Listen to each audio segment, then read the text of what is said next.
Meeting for Thursday, July 16th to order. Roll call, please. Yes, Buchanan. Here. Cotton is currently absent. Hawkinson. He's here. Sorry. He's here. Sorry. Thank you. Hawkinson. He's here. She's here online. Cortez. Here. Lottbach. Here. Nyquist. Here. Lund. Here. Reinstra. Here.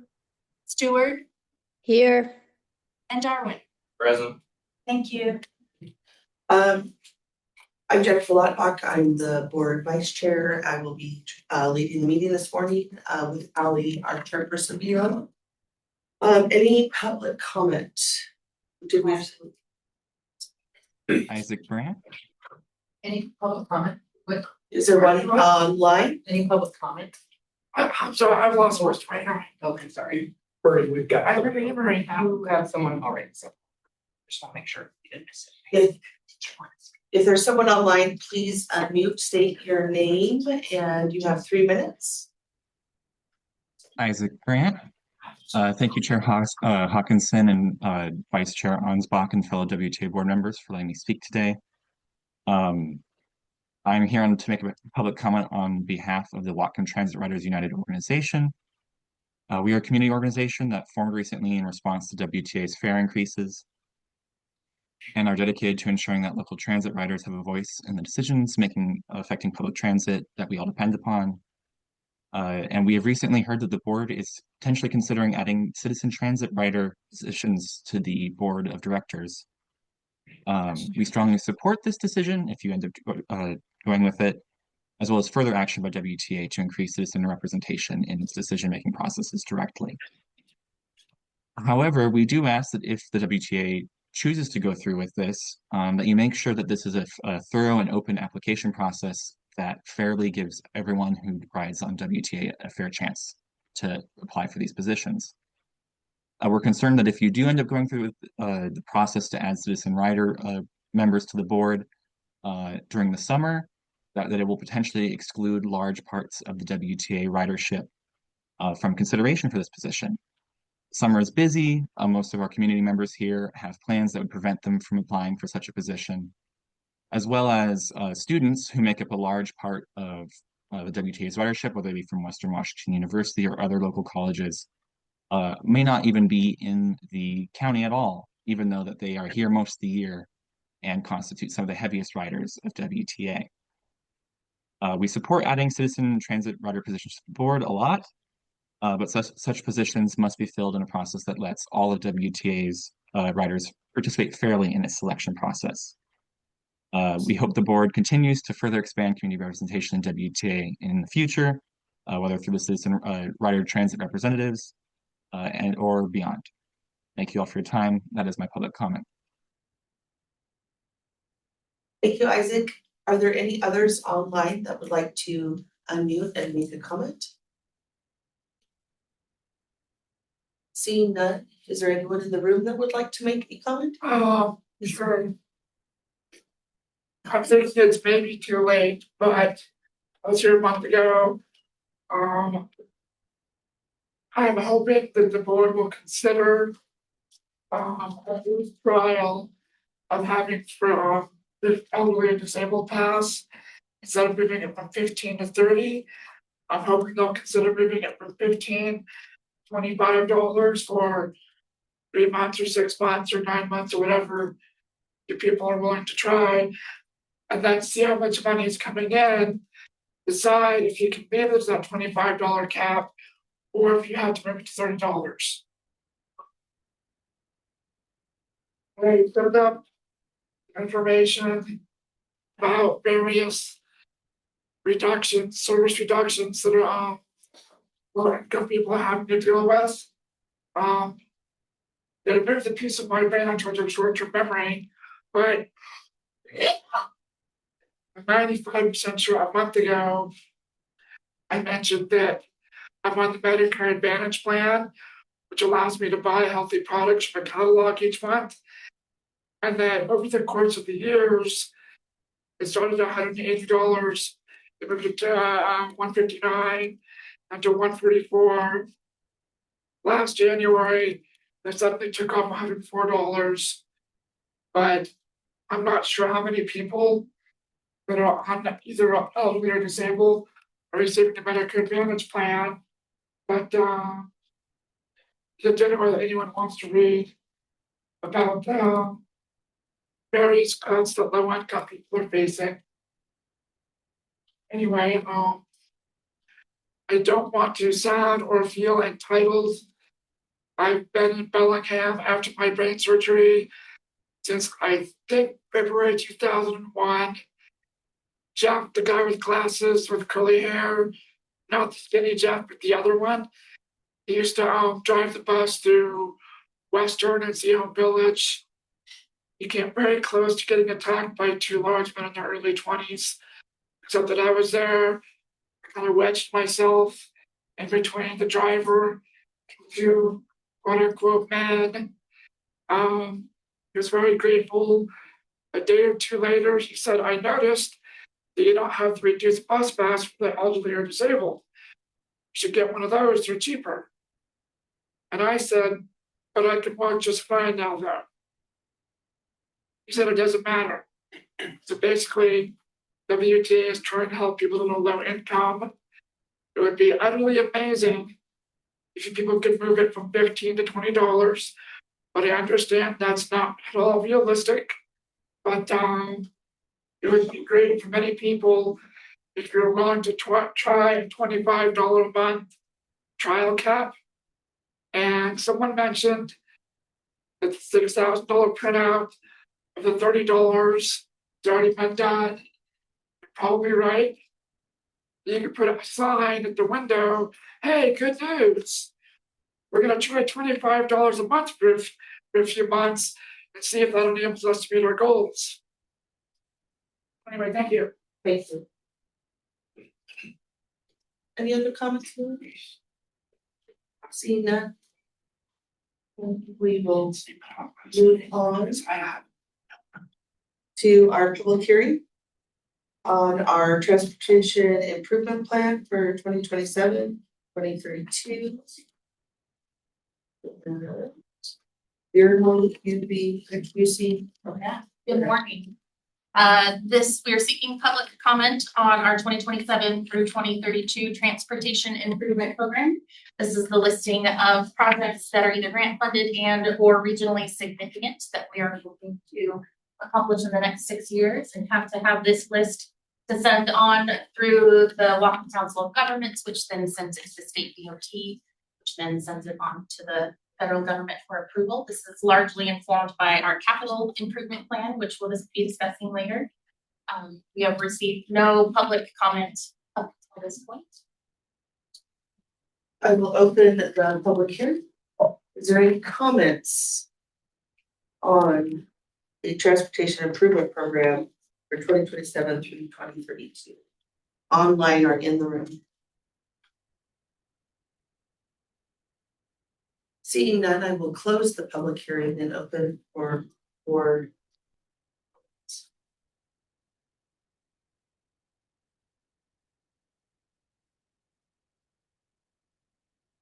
questions. We need to approve this tonight. Usually. And I'll move. All second. A motion and a second. Michael has a question. Yeah, it has to do with the CIP and the TIP because they're really similar documents. Is there any sense in which we should discuss the CIP before we approve the TIP? There's like one preclude that you can't modify the CIP. Not we would modify the CIP if you've already approved the TIP. I don't know, just kind of wondering about that. Yeah, I apologize. We should talk about the CIP before you vote on the TIP. I would drop the motion. You keep calling it. All right, it's off the table. Motion and second on the table and delay the vote until after board action on. We're actually moving E2 before E1, so consideration or approval for the capital improvement plan. Yeah, so we can presentation on that. Yeah, you talk. Yes. One thing before that, can I go back to the previous item? So this just has to do with tying the two documents together. The first column on the table on page 2 of the packet There's WTA project numbers assigned to those first four, because they're, I guess, sufficiently far along, they have an actual project number. All the rest are listed as new, which kind of makes it look like, wow, we just thought of these, which of course, most of these have been thought about and anticipated for years. And they correspond over here in many cases to a CIP project. Is there any, can we just add a column that like connects the two so that the Linden Transit Oriented Development, which is listed in this brand new project of $2 million, is also somewhere over here under these, I think. Yeah, it's F10. Could we like call out that it's F10 in the CIP in the future? I'm trying to tie the documents together so I don't need to go back and forth, tie them together. Yep, absolutely. I will say that all that number is that is the number that gets assigned when it officially goes in the state transportation improvement program. So only 1 year at a time is when it gets assigned that official number, but we can absolutely create an internal Well, number. rather than new, can we just leave it blank or put it not applicable or something like that, or TBD, I don't know. But I would also appreciate being able to not have to stand back and forth quite as much between these two. Absolutely. And if I Great. can make one additional comment, the big difference that you're going to see between the two is now the TIP does have lines for our operating assistance that is going to be getting grant funded. So that's not capital, so you're not going to see it in the capital improvement program, but all of the lines that say operating assistance. That's when we're using our 5307 formula funds now Okay. going forward. So that has to be in the TIP, but it is not capital, so it won't. Thank you, Charlie, for slowing things down. These are two really important and interesting documents, and I just want to keep them clear. That's great. Well, in terms of the CIP, I'm assuming you're all familiar with the TIP or CIP. Each of your local jurisdictions prepare one of those for the state submittals. But just in general, you know, the purpose here is to look out in the future to identify potential capital projects, some of which may go in our next year's budget. So you could presume that the 2027 show up. Most of those should show up in our 2027 budget initiatives. So you'll see those coming to the fore. The ones beyond 2027 are a little less certain. The dates could change depending upon scope of the project. The cost could change, but these are the kinds of things that we anticipate tackling over the next, you know, beyond that first year. Funding. But presuming funding, yeah, exactly. Presuming grant funding, presuming we allocate funding, WTA funds and other sources.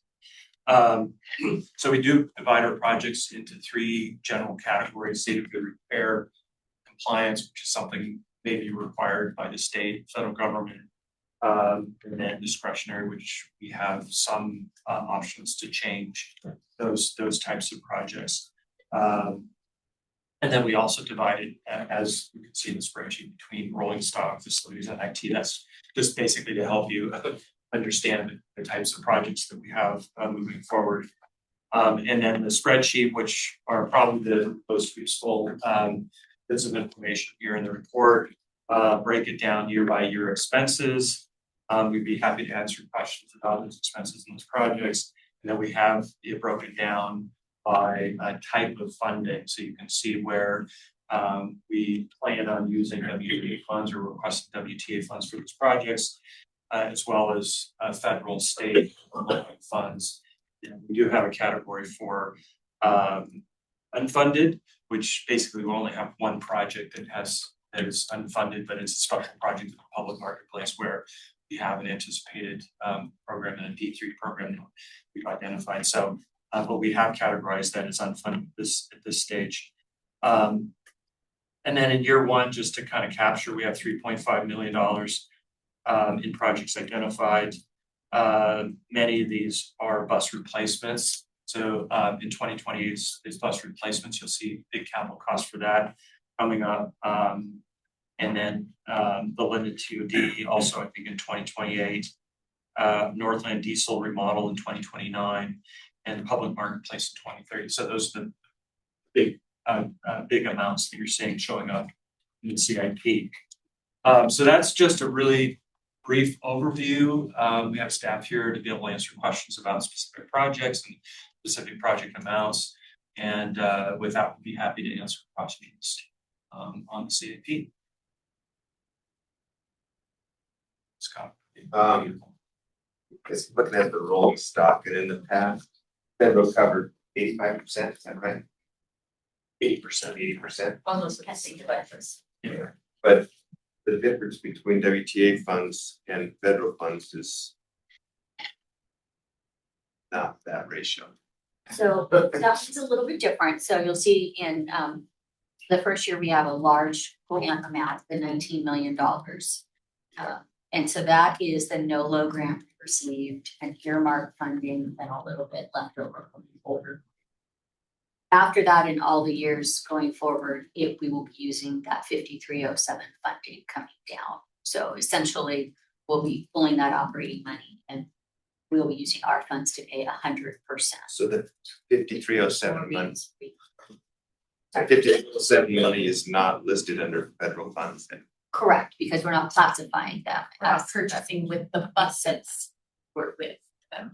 we're bringing that money in and it's just sitting in our bank account and then we're using it to purchase the bus. So we won't have a grant agreement. We won't have opened anything with FTA or a specific bus purchase.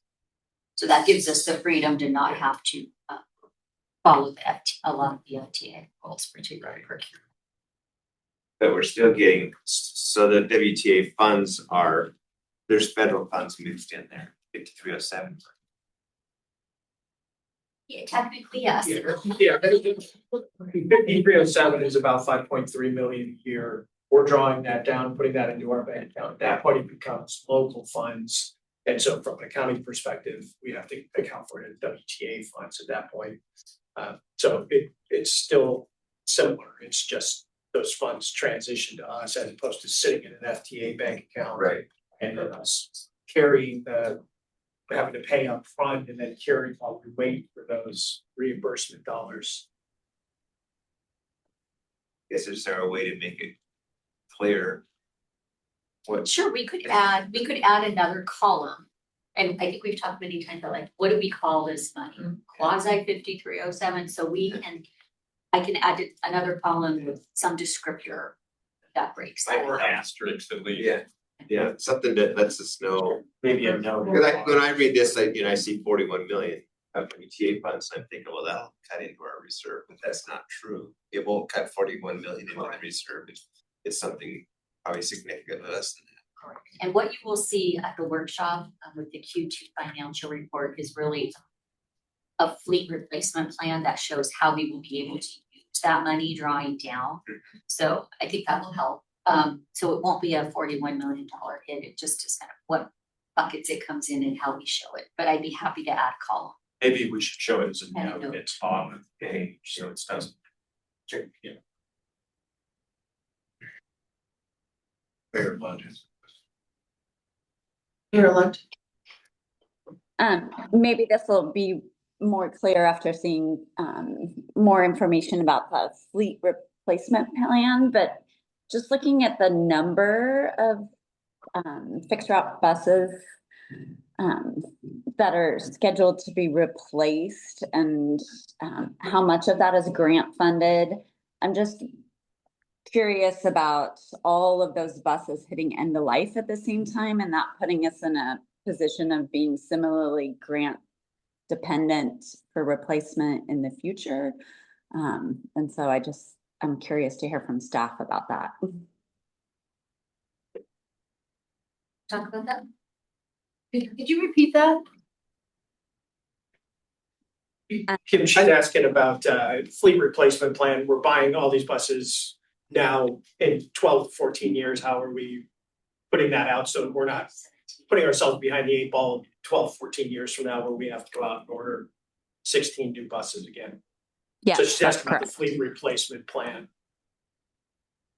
As opposed to getting grants?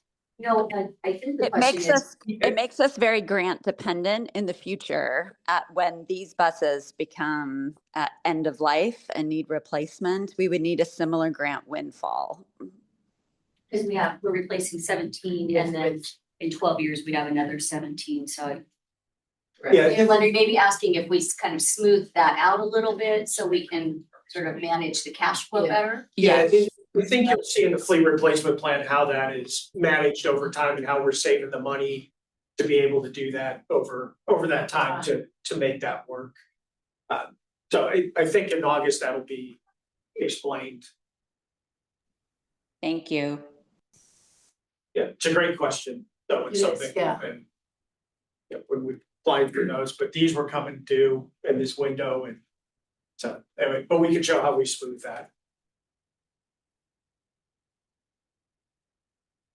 Alright, so in the past, if we did a big fleet purchase, we'd apply for a grant. And then we get the grant and we buy the buses. And now we just get a smoothing of that money over time. What we will do is, so, do you want to go ahead? No. Okay, so for, in 26, we're going to receive about a little over $11 million of, correct me, 20 years, fiscal 21, 22, 23. So we've had this money stacking up with the FTA. So we're going to draw that down, which puts the money in our bank at the interest. Then next year, we will receive another 15 million, which is 24, 25, 26. So then we will be all caught up with what's been sitting with the FTA. And then each year going forward, we'll receive about 5.3 million, which is a little bit each year. And that all of those dollars will just come down into our bank account. Then we'll go ahead and buy a vehicle, whatever type of vehicle we'd like. And then we will just pay that entire bus bill out of what's in our bank account versus paying the bill first and then receiving reimbursement. We're sort of getting that reimbursement upfront. And so to answer your question, Scott, the grants component of it, so getting 14 hybrid buses, what that does is that still gets paid at the 85% for that. So we're actually saving our own money on that by drawing this down. So we'll have, that means we're not having to expend those dollars. So that's still an 85%. So we're still incentivized to go get the grants and offset that, because then that $5 million a year just remains in our bank account drawing interest as opposed to sitting in an FTA account without that. Well, just maybe one other way to answer the question is that our buses have mostly always been grant funded. It's just that we fund them with our federal formula grants. So these grants that we get a portion every year and we save up for these larger purchases. And when we have the opportunity to compete for a discretionary grant, we do. So that if we get that money, we have a little bit more flexibility with these federal formula funds. So to say that we're grant dependent for our rolling stock is sort of true fact. We have always used federal formula grants to purchase buses. And when we can compete for discretionary grants, we do, because it, then we have that formula money to help us smooth out these bumps. That's great. And that's how we've had sort of why we have that backlog from fiscal 21, because we've been very successful with grants. So we haven't we haven't needed to spend that money, but now we'll So when you say backlog, you mean backlog of Fed 5307 money? yeah, for the Backlog years. of losses. Yeah, so we built up that annual allocation for almost 6 years now, because we've received competitive discretionary grants, and now we're going to draw all that money down.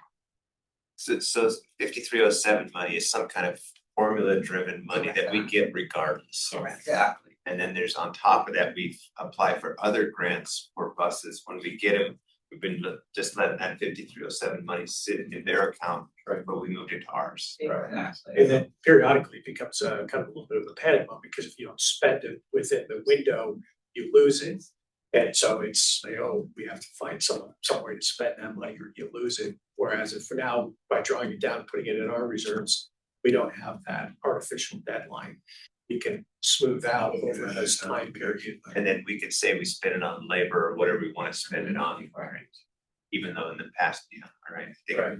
And that's why we're putting it into the fleet reserve, so that we can smooth this bus buy over the next, whether fleet reserve plan or fleet purchasing plan goes out to 2040. 40, I think, yeah. Yeah.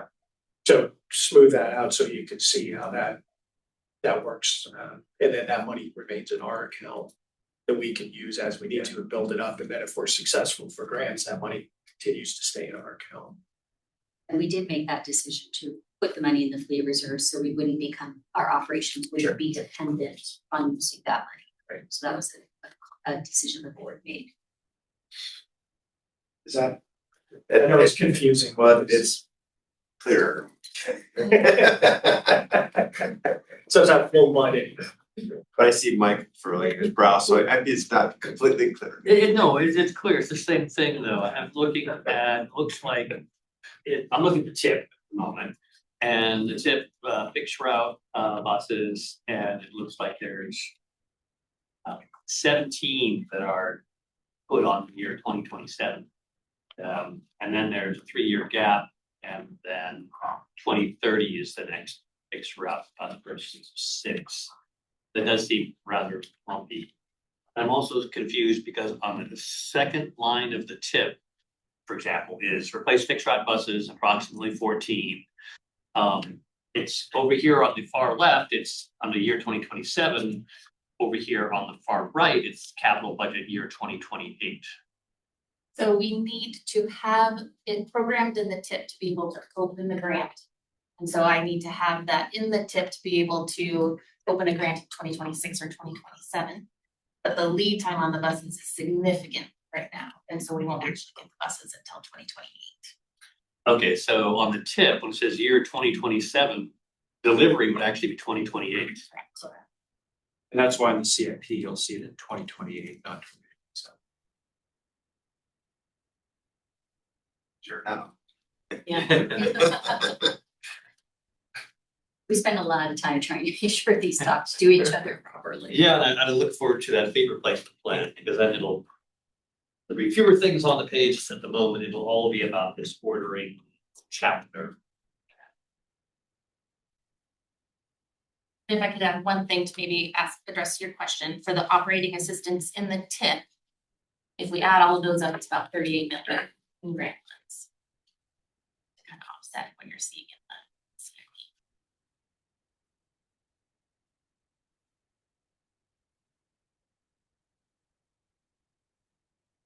It's a PTBA. It's us. We're a public transit benefit area. Transportation. I thought it. Well, I figured as much because it has Whatcom in front of it, but I do that.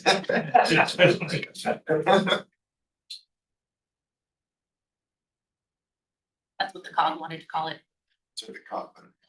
I should have known that.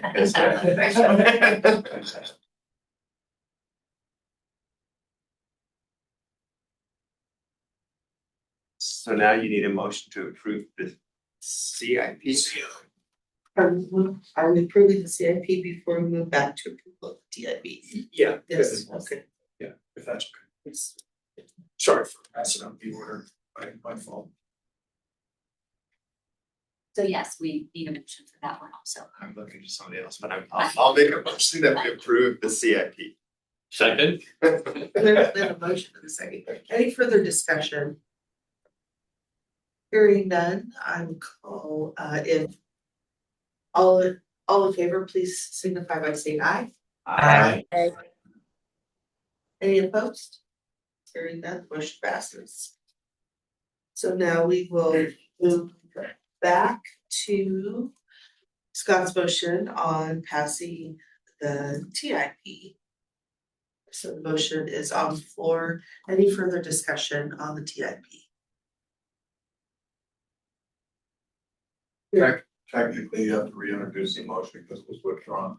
We withdrew it, so I'll remake the motion. Oh, you did. I'll make the motion again to approve the tip. Second again. Okay. We have the motion and second are on the floor again. And any further discussion? Hearing none, all those in favor of the motion for approval of the Transportation Improvement Program, please signify by saying aye. Aye. Any opposed? Hearing none, that passes. Thank you. We now move on to consideration of setting a public hearing on the Transportation Development Plan. Yeah, so you will have a presentation and see the document next month. So simply requesting that you set a public hearing for that annual document. It's required by the state statutes, according to the state, but we will go into more detail about what it says next month. Unless you have questions, yes. Staff is looking for a motion to set a public hearing at the August 6, 2026 board meeting to receive public comment on the 2026 to 2031 transit development plan. So moved. Second. There's a motion and a second. Any further discussion? Hearing none, all those in favor, please signify by saying aye. Aye. Any opposed? Hearing none, motion passes. Consideration of contract modification with Jeff McClure of RMC Architects. Yes, so we're respectfully requesting to increase the scope and cost of Jeff's contract. It's currently at 100,000. We're seeking at 150,000. And what that's for is, as we've been moving along, we've identified a number of studies that need to occur. And the capacity issue for staff to manage all those and keep them coordinated and things is a lot. We can do it all with Jeff, but we need to amend his contract to allow him to supervise those. Taking a step back on this is on public market property. As you know, our strategy has been acquire, activate, and develop. This is on the develop phase of the strategy. As we're moving towards the looking at a public-private partnership to develop that. There are a few studies that we've identified that will need to be done. Things like a detailed site survey, utility capacity analysis, building on our phase 1 environmental report on that. Looking at site access connectivity, some transit planning for the station, those kinds of things. And that's estimated, those studies are estimated to cost about 150,000. And so we're looking to have Jeff supervise those and coordinate those. And so he would bill, you just pay that bill. So looking for that amendment contract. Yeah, I have a question. What was the duration term of the contract with RMC, and does this additional studies change the term, or is it still the same period that we're doing? Our initial term was for a year. We've extended that contract because we've seen things that are happening. The first part of his contract we did for a year because we're trying to figure out, okay, is this really going to validate work? We figured out that it can validate it works, so now we need to move into this phase of the contract, or with the studies, excuse me. And instead it says contract for okay, so it stands for a year, and it sounds like these are in a certain sense pass-through costs. correct.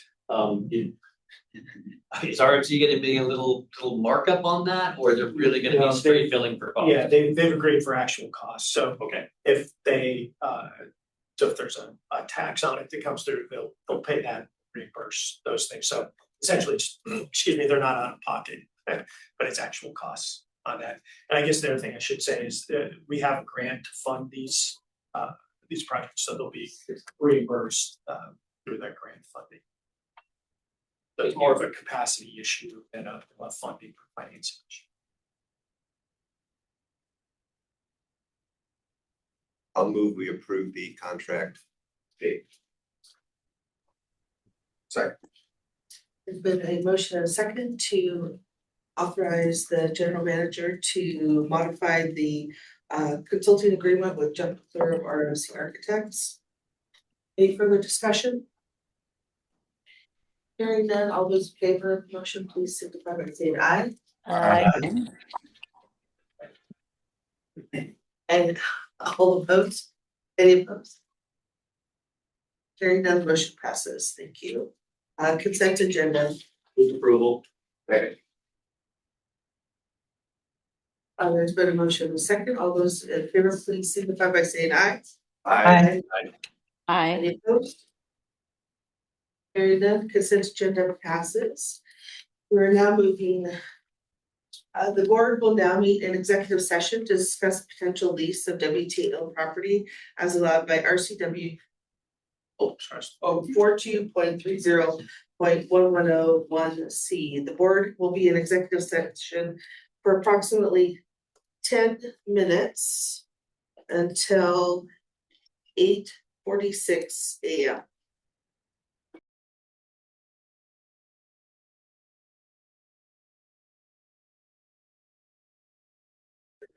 I was not Flashlight down here. That's what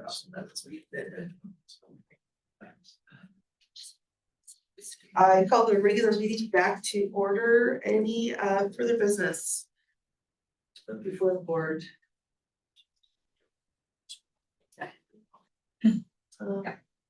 Bless. Okay, as an announcement, just want to let the board know that all the tap to pay, credit card and debit card, mobile wallets, those things are up and running on the fixed route buses. They were set to have them all on the paratransit by September 1st.